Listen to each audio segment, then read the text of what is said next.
Good morning, everybody. Welcome to your Rangers Review morning briefing for Tuesday, the 29th of July. I'm Derek Clark, and I'm joined by Chris Jack from his balcony in Athens. How goes it, Chris? This is definitely not Lanarkshire, I have to say. I've just spoken to home. The weather and the weather back in Blight is somewhat different to it is here. It's rather toasty this morning, but looking forward to a busy day. A couple of press conferences to get into, and I'm sure there'll be another round of Rangers transfer rumours to get into as well. So all good over here. How was your journey out there? Was it a couple of flights to get out there? Talk us through your day yesterday. Fairly straightforward actually. Yesterday all went well. Out from Glasgow first thing, left there back at 9. Managed to get a bit of work done in Glasgow Airport yesterday morning, which was handy. Couple of hours in Heathrow to kill, which again was fine. A couple of transfer bits to get into, and got into Athens back at 6 local time. Met one of the snappers that was out here on the earlier flight. Had a couple of beers with him and something to eat. The rest of the boys weren't in until later on, so I've not gone and said hello to my fellow travelling press corps yet, but I'll catch up with them over the next couple of hours, and then we're up to Stadium for Panathinaikos at 3, and Rangers are scheduled to be here about 7:45 local time tonight. People who have watched these videos for long enough will know that the Rangers flight is sometimes not on time. The press conference doesn't always start on time, but that's the plan for later on. So hopefully Rangers run about 8 o'clock local time, which will be 6 o'clock UK time, for a bit of injury news, transfer news, and a bit of match chat from Russell Martin. Logan No Fingers gets in touch. He says, "Morning all, Chris. Looks like he's been on the mythos and the hummus all night. The shake of the head tells me that you've not been able to sample any of the Greek delights just yet, Chris." Not yet. No, I had a burger for my dinner last night. Not very Greek, and a couple of pints of lager. Not very Scottish, but not very Greek either. So I've not ventured too far out to go and sample the local night spots just yet. Maybe save that for later on after I get the press conference stuff done later. A few of you asking where I am as well. I'm at the Bolton ground. They're doing one of these open training sessions today, so I've been roped into doing a bit of comparing at that. So that's the reason why you don't have the green screen or the blue screen behind me today, folks. So we're both out on location. Now, before we talk transfers, a quick word for our podcast sponsors at Willows Fencing. The great guys at the Glasgow-based fencing company you can trust, and proud partners of the Rangers Review. If you're needing a new fence, folks, these are the guys to call. They offer free consultations, whatever the size of the job, and you also get 10% off if you use the code Rangers Review over on their website, willows-fencing.com. Right, Chris, I'm sure when you were boarding your plane and when you got off, your phone would have been going like the clappers because, transfer news abound, and Rangers, as we know, looking to strengthen in the wide areas. And we reported on the show yesterday about Oliver Antman and Rangers readying a bid for the go-ahead Eagles winger, Finnish international, 23 years of age. Sheffield United also said to be keen on him. And go-ahead Eagles looking for about £5 million for him, who they bought from Nordsjælland last summer. So we'll start off with him, Chris. I think it's as we were with regards to that one. And what's your feeling on someone? I've got to admit, I never knew who he was until that rumours, the link surfaced on Sunday afternoon, I think it was. But certainly going by his numbers, he looks like a decent player. He does. I was actually on the golf course on Sunday afternoon, enjoying a rare day off when news of that story first emerged. Got a message about it, and as you say, he's a player I don't know an awful lot about, so I won't pretend to be an expert on him. But he fits the profile that we expect Rangers to look for in those wider areas. I think we touched on it towards the tail end of last week, kind of assessing the squad and where it was at after the first leg, heading into Middlesbrough, heading into this game. Rangers, they need options in those wide areas. The squad is not set up for the way that Russell Martin wants to play. Antman looks like a really promising addition in that area. If they could get it done, I think suggestions that there's already money on the table and everything is really progressed to the extent of being sorted. I think that's a bit premature, but there's definitely a real interest there from Rangers, and time will tell whether they can get that one done and get it over the line or not. Yeah, so Antman is one. Another player that emerged is Mikey Moore, the Tottenham Hotspur teenager, 17 years of age. He turns 18 next month, and Rangers appear to have won the race for his signature. It would be a straight loan, no option or obligation to buy on that one. Certainly very highly rated down at Spurs, and a number of clubs said to be interest. A lot of championship sides were very keen on acquiring his services for the season. What can you tell us about that one, Chris? Just as you've outlined there, that will just be a loan. There will be no option, no obligation at all on that particular deal, unlike some of the other ones that Rangers have done or perhaps will do over the course of this window. Really highly rated at Spurs, has done quite a lot in a short space of time at Spurs. I think he's their youngest ever Premier League debutant. He's the youngest Englishman to ever score a European goal after he netted for Spurs last season. So he comes really highly rated. He comes as a player that Spurs have got a lot of hope for. I saw a lot of chat about this one after the story came out yesterday morning. We also reported it on the website. I actually went out on the website while I was still in transit. Johnny was the man that pressed go on it for us, thankfully, and managed to make it go live to the world. Saw a lot of chat after that about why are Rangers signing a 17-year-old on loan? Why are Rangers developing another club's younger player? What's in it for them?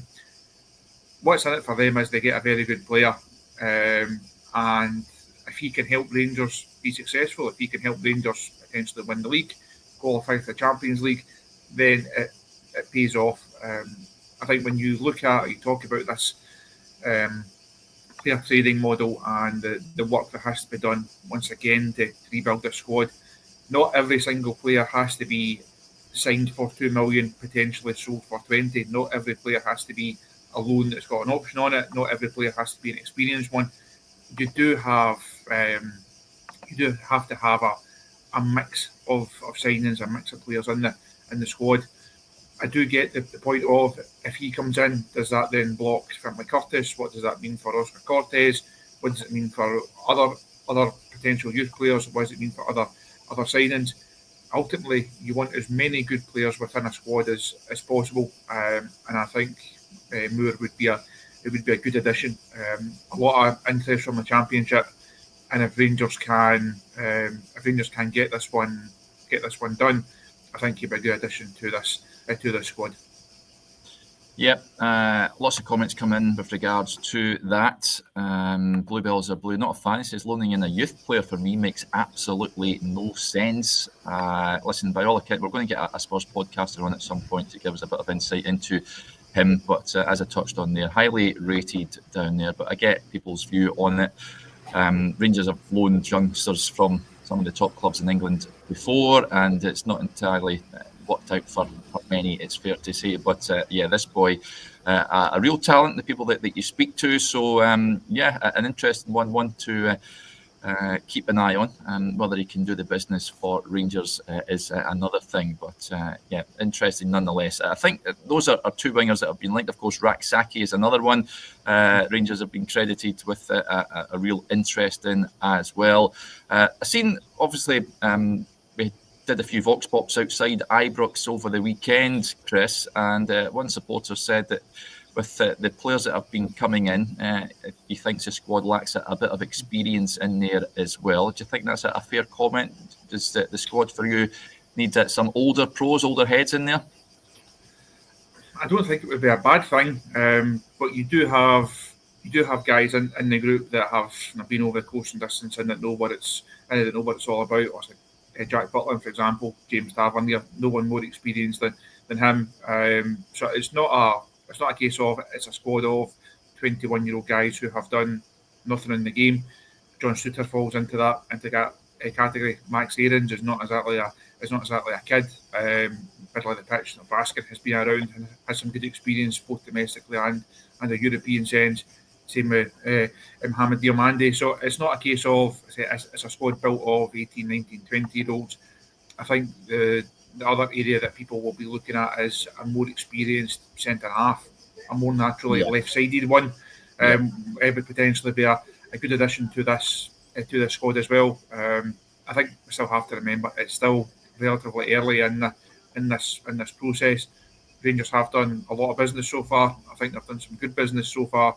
Do they still need more? Of course they do. The team and the squad, it's still not where Rangers need it. And I think the first half, certainly the first hour against Middlesbrough, showed that. I think the starting 11 that you could put out with a couple of guys coming off the bench looks okay. Beyond that, there's a bit of a quality gap in there, and Rangers need to find a way to bridge that. It's not going to be a team that wins the league. It's going to be a squad, and right now the squad is just not there. Stephen with the point says Curtis Moore, Gassama and Antman, rather exciting in my opinion, as we've never had that calibre of player in the club in years. Certainly a lot of width if Moore and Antman come to fruition, and I'm excited to see Rangers playing with wingers. We've not really seen that for quite some time, it's fair to say, but it looks like Rangers, Russell Martin, certainly with the way he wants to play, wants to add wide men to the team, and a lot of pace in there as well. I think that's something that Rangers have lacked in recent years, is proper pace. Interesting stuff. Dana Life says, where does a youngster play? Can play right across the front line, can play as a number 10 as well. So will be interesting to see where Moore is positioned, but I'd imagine Tottenham will want him to play as many games as possible when he pitches up at Ibrox. This is a point from Jim Chris. He says, any updates on outgoings? We've seen Mason Munn depart over the weekend to join Butland on loan, and Robin Propper finally moving back to Holland, signed for FC20, and you had a piece on the website. We discussed it, I think, on a show last week about Ross McCausland and his future. He looks like he's nearing a move over to Cyprus to join Connor Goldson and Leon Balogun. If Aris fancy another former Rangers player, I'm sure there's a couple more that they could take if they fancy like Rabbi Matondo to play on the other side of Ross McCausland. That'd be smashing. Yep. But as we had on the website yesterday afternoon, it looks like Ross McCausland will be the next one to head out the door after you say the proper deal finally being confirmed over the weekend. That was a long drawn out affair, but Rangers got there in the end and managed to get that one done. It makes sense for McCausland to move on. He has to go and play football. Fair play to him for making that particular move as well. It could have if he'd gone down south and had an easier commute back up the road, but it's an interesting move for him to go and make. So time will tell how he does, but I think we've seen the last of Ross McCausland in a Rangers jersey. Ultimately, just not quite at the level. Looked promising when he first came into the squad, obviously in difficult circumstances.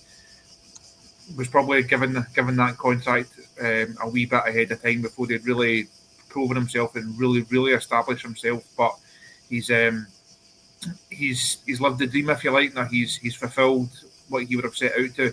He's done more than a lot of people on this chat have ever done in a Rangers jersey. So fair play to him for that. But ultimately, I think the Rangers need better. They need a higher calibre of player than Ross McCausland, but hopefully he can still go and have a good career. A loan move, Chris, is that?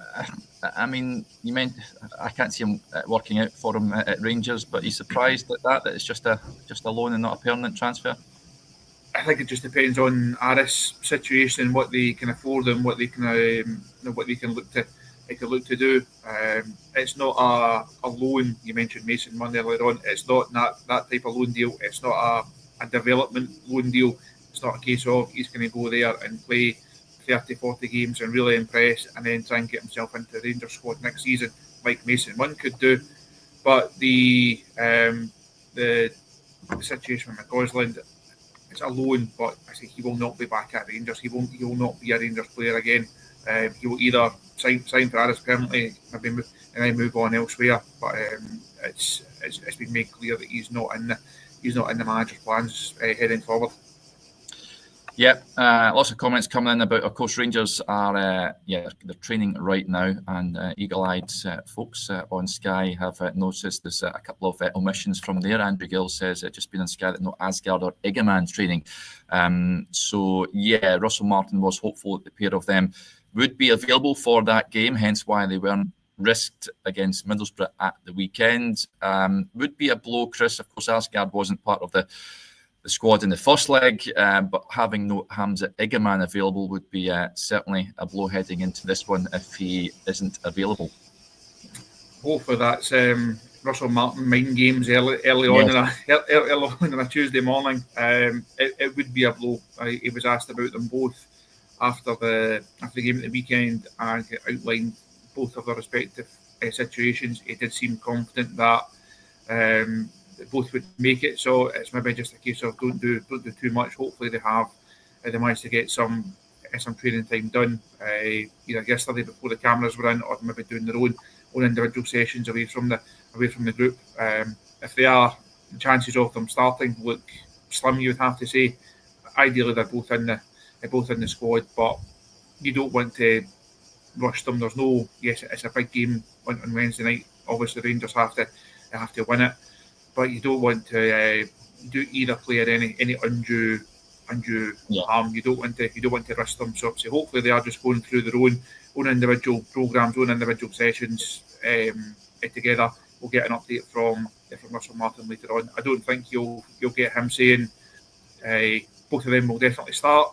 I think he'll play it a lot cuter than that, obviously. But I say hopefully they'll both at least be in this group, because the more options you have, the better. Yeah. Aside from McCausland, Chris, I know Russell Martin has spoken to the players that won't be part of his plans and told them basically to go and find new clubs. Expecting any other potential departures? Of course, one of the names is Ridvan Yilmaz, who is out of favour. He's been heavily linked with a move back to Turkey. It wouldn't be a transfer window if he wasn't linked with the move back there. But anyone else you expect to be nearing that Ibrox exit door? Because having looked at the back of the programme at the weekend, that is a squad that is a tad bloaty.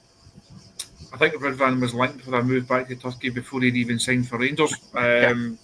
He's obviously one that's nowhere near the first team plans. He's not going to have a long-term future. Not going to have any future at this club. And by now, everyone knows the other names, like Davies, like Matondo. We know what players will be allowed to move on.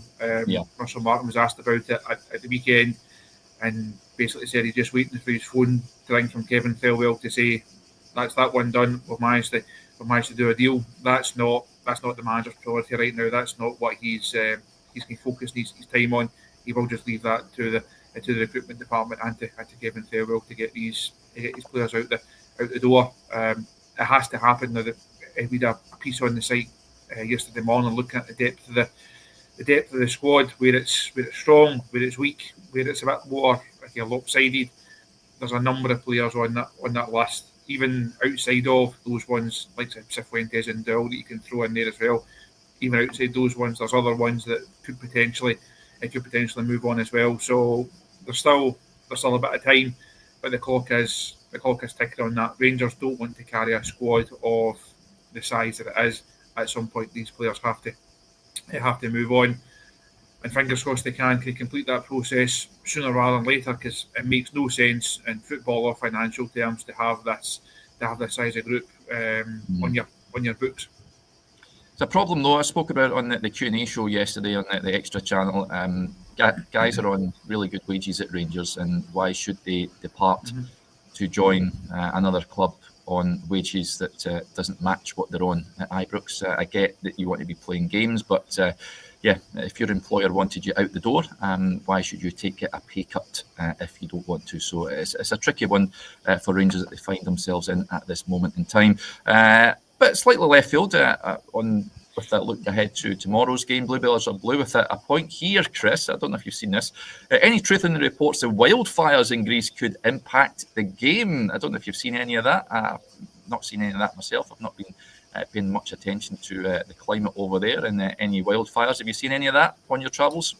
Not seen any fires, not seen any smoke, thankfully. I think they are a bit further out and outskirts of Athens. It's obviously a problem that they have here quite a lot. Now they have these issues every summer. I spoke to the taxi driver on the way in last night about that, and he seemed quite okay about the whole situation. Say they get these all the time, they deal with them, and then they move on, and then they can deal with the next one. I think there was actually one that started up yesterday afternoon, but again they managed to get it under control. So hopefully there's no issues. I've had games postponed and delayed for a range of issues over the years, but never a wildfire. So it would be a first, but I'm hoping to save that for another day. Don't really need that right now.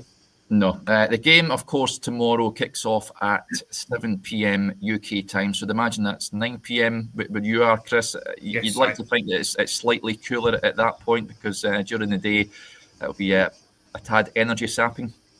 It'll be slightly cooler, but it's not going to be much cooler. There's only a couple of degrees between at its very hottest and what it drops down to at night. So I think last time I checked, it was around about 33, 34 on kick-off time tomorrow. So it is going to be warm. The only benefit for Rangers, I feel like, is the sessions that they had at St George's Park. It was a really warm week down there, so they have been acclimatised a wee bit to it during pre-season. But it's definitely going to be a factor. Definitely something that Rangers will have to take into consideration.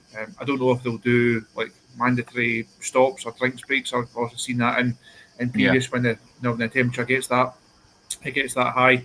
I don't know if that's something that they'll do tomorrow night, but it's definitely going to be a factor. It's going to be very, very warm. It's going to be a difficult atmosphere in that regard for Rangers to play in. In terms of the atmosphere in the stadium, obviously the game's been played at the Olympic Stadium rather than Panathinaikos' usual home ground. That might take a wee bit of the edge off it. But the barman that we're speaking to last night said he expects it to be quite hostile and still to be quite a good atmosphere. So plenty for Rangers to contend with off the pitch, and that's before we even get to the fact that Panathinaikos caused them a couple of problems last week at Ibrox and looked like they could potentially get a goal. Yeah, going to have to defend better than they did at Ibrox, probably with a few, it's fair to say, last week. Interestingly, Jack Butland's been speaking, Chris, and he's been talking about his pre-season, his drop in form last year as well. Well, last season, he says, I feel really refreshed, feel good, feel really positive about the season ahead. I had a really good summer, a lot of time to think about stuff, work on stuff, just to remind myself that I'm a good goalkeeper and I believe that I'm a top goalkeeper. Sometimes you can forget that when things get tough and you start to overthink, but I'm feeling in a great place, really looking forward to the season. I'm really happy to be able to help. So, yeah, you can read everything he had to say over on the website. But, yeah, he says he's in a good place at this moment in time. Certainly going by his performance last week, he seems to be back to somewhat of his best. Need to see it on a prolonged basis. Obviously, we touched on Jack last week. I've got no issue with him being in goals if he produces that level of performance. I've always said it's more a psychological thing more than anything else with Jack Butland. He is a good goalkeeper. It's just making himself believe that he is and just not dropping that concentration level. I thought that was a really interesting interview from him. A really open, really honest. Didn't shuck the big issues, and he knows that his form was a big issue last season. Yeah. If you are Jack Butland, if you are a player of his profile, of his wages, of his standing, of his personality in the dressing room, you're expected to perform for Rangers. You're expected to be one of the key players in a successful side. Last season, too often, he was one of the reasons why Rangers were not successful. His form just was not there. I think me and Stevie did a show towards the end of the season, looking back at the campaign, and I had Jack down as one of my biggest disappointments of the campaign, just because I did such a high gear level and judge him on such a high bar. You think those first few months when I initially came into the club, people were really, really excited. They thought, no, what a bit of business Rangers have done here, what a deal they've done here.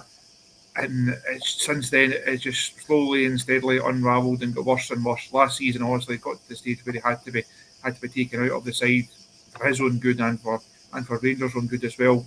He's come back in, as he outlined in that interview. He's done his own work over the course of the summer.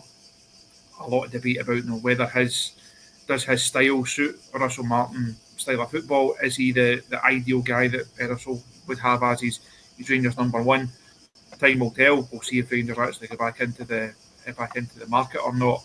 But while Jack Butland's at Rangers, it has to be the number one. And if he has got over those mental hurdles, if he has, as he said himself, convinced himself and reminded himself almost that he is a good goalkeeper, then that's great, because Jack Butland at his best, Jack Butland on a sustained run of form, can be an integral part of a potentially successful Rangers team. Yep, as I said, folks, go and check the whole interview out. What's over on the website just now. Very interesting stuff. Good insight into his time out of the team last season and how he's looking to reclaim and be the number one again. So, yeah, today, just what does your day look like, Chris? Of course, the Panathinaikos press conference at Rui Vitoria up speaking to the press. That'll be a mammoth press conference again. I'd imagine it was over 20 minutes long at Ibrox the other night there.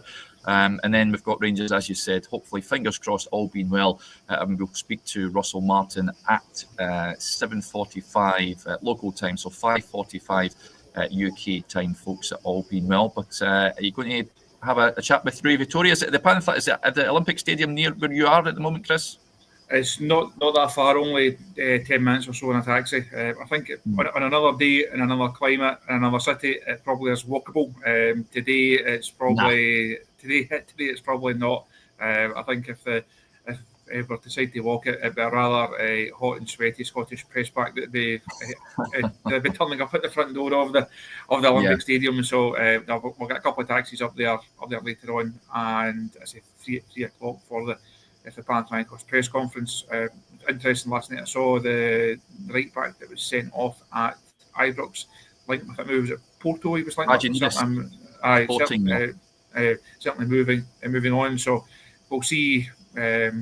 We'll see what the mood is like in the Panathinaikos camp. I think they were fairly bullish. I think they were fairly confident last week. They looked at. I think they looked at the chances that they had in that Ibrox game, and they'll think there's definitely goals in this return leg for them. If they can score first, it really changes the complexion of this tie. So I'll head up there later on and see or just in a couple of hours actually, and see what the mood in the camp is like, and then maybe come back down, get a wee bite to eat, and then head back up for Rangers later. And of course we'll have the full presser on the website, interview with Russell Martin and whatever player Rangers decide to put up. I'm not sure who that's going to be yet, but that'll be on the YouTube, full Q&A, and also some written bits out of that as well. So if you're looking for comprehensive coverage here from Athens, you know where to find it.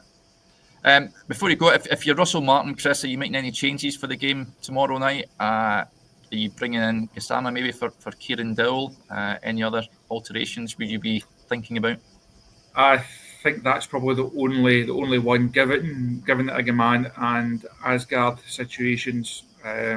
You can maybe argue Dessers over Danilo, but I think that'd be quite harsh. I don't think Danny got the service that he needed last week. Came on and obviously got his goal at the weekend, so I think he'll be in a good frame of mind and a good place. So I would keep Danilo up at number 9. I think you're just looking at Gassama to come in on that right hand side. Offers more in an attacking sense than Kieran Dowell, but all depends on how Russell Martin sees it. I don't think he'll come here and set up to defend and try and stifle this game. I think he will still try and come in and win it and take it to Panathinaikos. But do you maybe even just start with Dowell just to get through a period of the game, and you then look at like Gassama, maybe Eigaman, maybe Asgard off the bench. There's certainly options for Russell Martin there, so interesting to see what his mindset will determine the starting 11. But if it's me, it's Gassama coming in on that right hand side. Right, that'll do us there, folks. A big thank you to Chris and to you all for tuning in to the show as ever. It's much appreciated. I think you back later on, Chris. Of course, I don't know if we might do a show later on. I'm not on myself, but We'll try and get as much out of you as we possibly can. But yeah, keep your eyes peeled on the YouTube channel, folks. Certainly for that press conference, and yeah, we'll have you covered on there and on the social media accounts as well. Right, enjoy your Tuesday, whatever you are doing, and we'll chat again soon. Bye for now.